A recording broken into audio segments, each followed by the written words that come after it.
Thank you. So, any other participant willing to ask any question, please raise your hands and go ahead with your questions.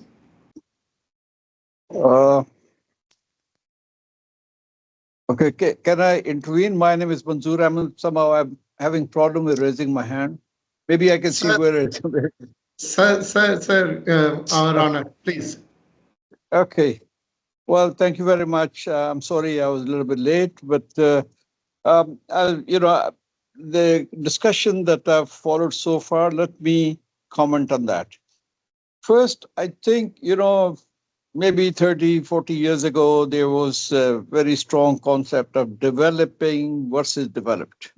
Now that concept has considerably, I should say, disappeared, because within developing countries, you have some of the richest countries like Singapore, now China, South Korea, all these ASEAN countries, whatever macroeconomic you take, they're already gone. And you will see around the world two things. One, that countries that opened up, that means you notice my trend, but that means that countries that started getting rid of their tariffs, they quickly became prosperous. They got rid of poverty. They lifted millions of people out of, and this any region. For example, let me start a little bit examples. Say Latin America.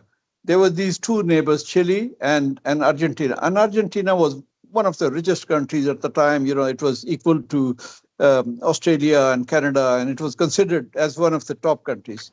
And then they had a very famous economist, Raul Provich, and he was a very influential guy, and he was very much for import substitution, etc.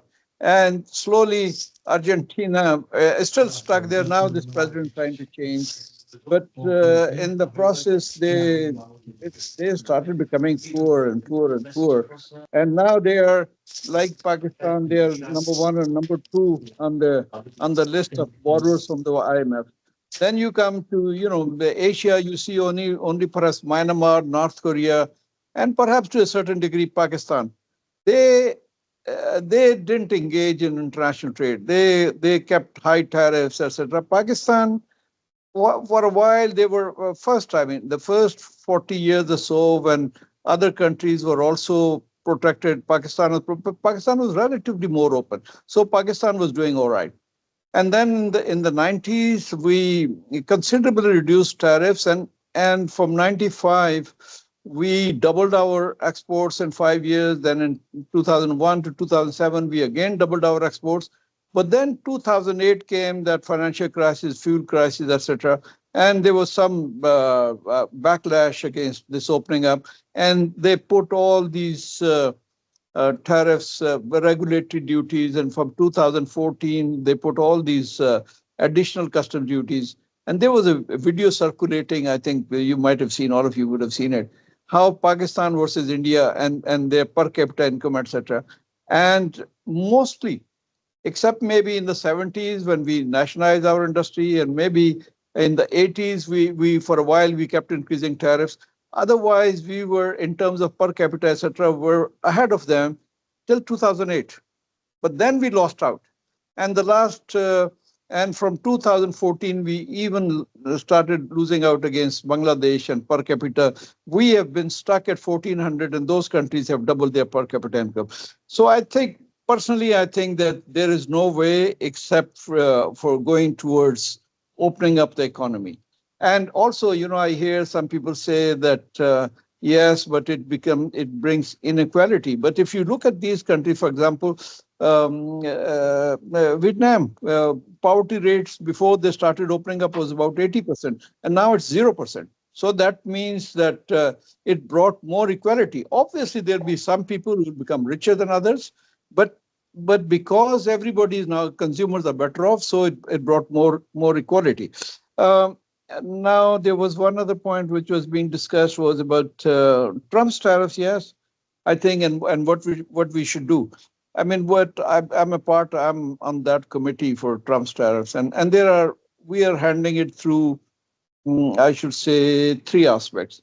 One is tariffs. So perhaps we are asked, what we import from US is soybean, cotton, some aircraft, some vaccines. These are our major imports.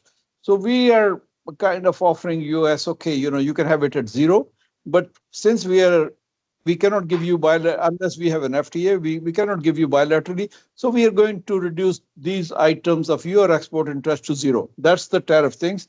And then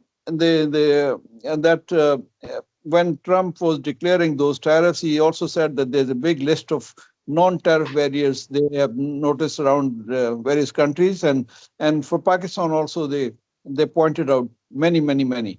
So we are saying what reforms we are doing already in this budget and what we will do, and we are committing to getting rid of those non-tariff barriers. I think they were particularly worried that now sometimes we allow, say, soybean, and then next year some minister or somebody changes, and then we say, no, GMO, genetically modified, cannot come in. It's same thing. I mean, we are saying that we'll provide more predictability. Now we've already decided that we'll allow that. So that's the non-tariff. And then the third point I think Trump has is that countries which are having big trade surplus vis-a-vis the US, how are they going to reduce that trade surplus? And we are saying, okay, we will try to buy more of cotton, more of soybean, maybe some more defense equipment, etc. And that's how we are going to. But in return, we expect that we will obviously go back to at least the 10% situation. But we are also asking that if 10% is removed of any other country, then we should also be considered for that. That was the Trump tariff. So just a minute, if you have, do you have a minute? I could speak about the current tariff reforms that are underway, or I've taken too long a time. Please, whoever is the host, let me know. Sir, please go ahead. Please go ahead. Okay. So after considering many years that what kind of reforms we do this year, I think that for the last since the last budget, the government has been thinking that we have been stuck too long on import substitution, and instead we should do what the ASEAN did, move towards export-led growth. And we did various studies. We asked the World Bank and other international organizations, the UK Department of Trade. We also got in touch with the PIDE to do these analysis. And GTAP analysis that World Bank did for us, they said, well, if you do an ambitious tariff liberalization program, you should expect 14% annual growth in exports. That means we can double our exports every 5 years. All other indicators, there are various indicators, and they say that in every one of these, you'll be better off already, and maybe some revenue loss for the first year. But even that, when PIDE did the analysis, they said there will be no loss if you remove all these regulatory duties and additional custom duties very first year, because our country, there's so much smuggling. It is because of high tariffs, so that will come down. And these, whatever other indicator that they come out with, if you like, I can share it with you. There's 6 or 7 of them. They said that, in everything you'll do better. So the government decided that, all right, what we are going to do is over the next 4 years, 5 years, we are going to get rid of all these additional custom duties, which were started in 2014 with 1%, then 2%, then 3%, now 7% something each product. And then there were regulatory duties, which were started in 2008, but they kept increasing, and now up to 90% regulatory duties. So we are trying to get rid of both in the next 2-3 years, get rid of them. Then in terms of tariffs, we had several tariff slabs, and we say, okay, we've reduced them down to only 4 slabs. There'll be 0 for mostly raw materials.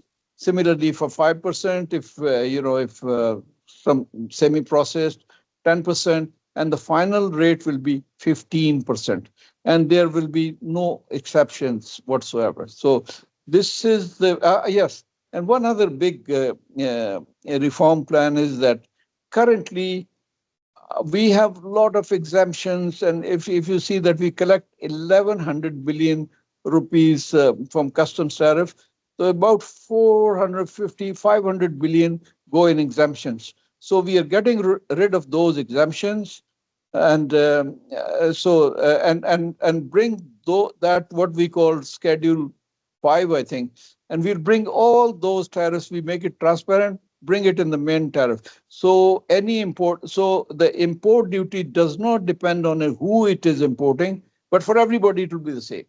And so also we have lots of these things that, okay, if you can get a certificate from BOI or this department, that engineering department, your rate will be reduced by half or something like that. I mean, we're getting rid of all those exemptions and making it transparent.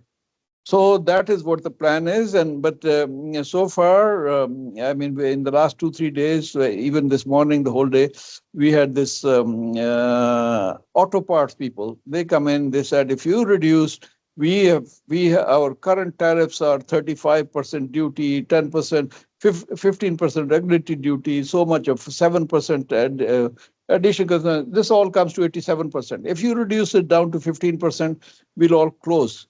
But the thing is, I mean, if they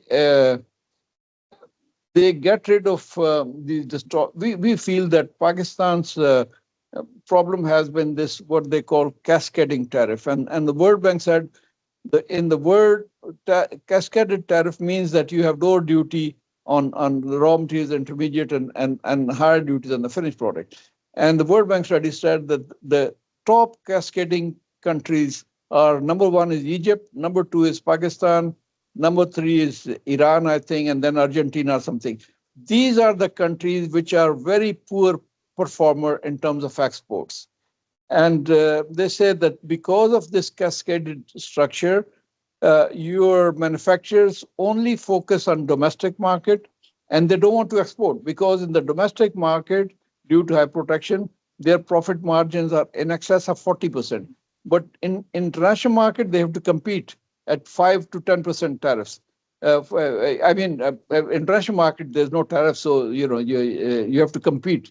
But the margins are 5 to 10, and then here in the domestic market, it's 40, 50% or anything, because it's closed. So consumers are going to benefit. We think that the economy is going to benefit. The employment, we did this numbers, this computer simulation, and they said 450,000 new jobs will be created and all that. I think I'll stop here.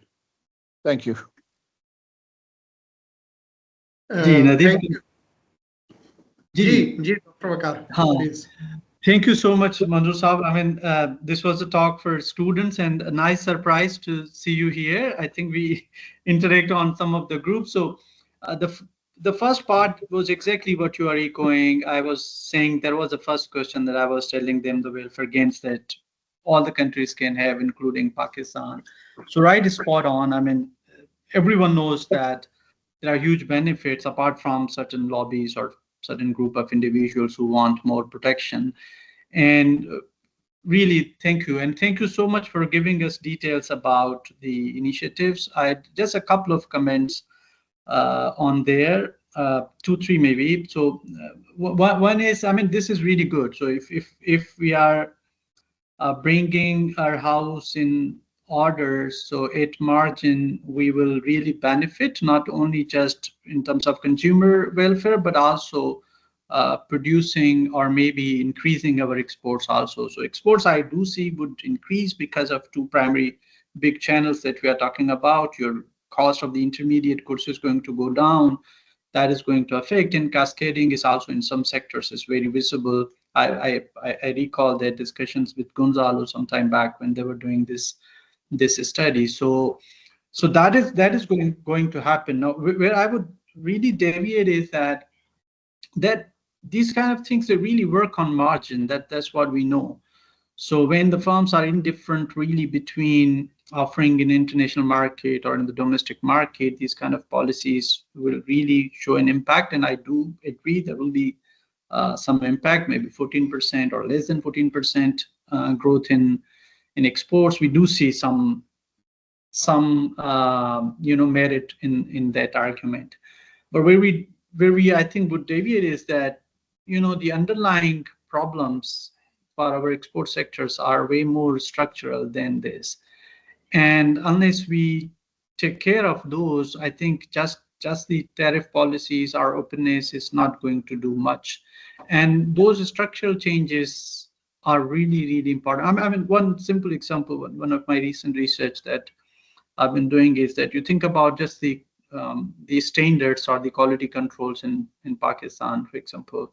So when the firms are going to export, they have to strictly follow the quality controls, not just about the products, but also the labor laws, about the environment, about everything. So when you think about a firm in Pakistan, whether you should serve the domestic market or you serve the foreign market, because of all those costs associated with the compliance of these standards, the margin really becomes, the difference of the margin really becomes huge.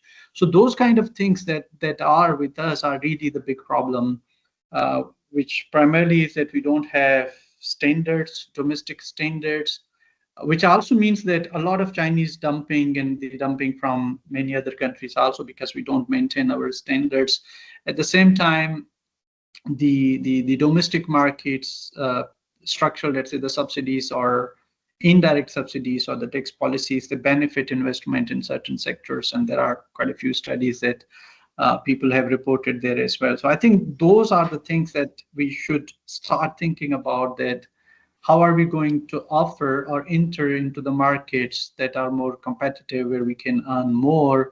And of course, here the intensive margin that you are talking about, or a little bit extensive margin I could see, but intensive margin I do see, like, okay, input cost going down or the cascading is taken care of. So I do see some change taking place there. But I'm really glad to know that a thought process is going on, and I can wish all the best with the negotiations with the Trump team. I mean, we are very tiny partners for them.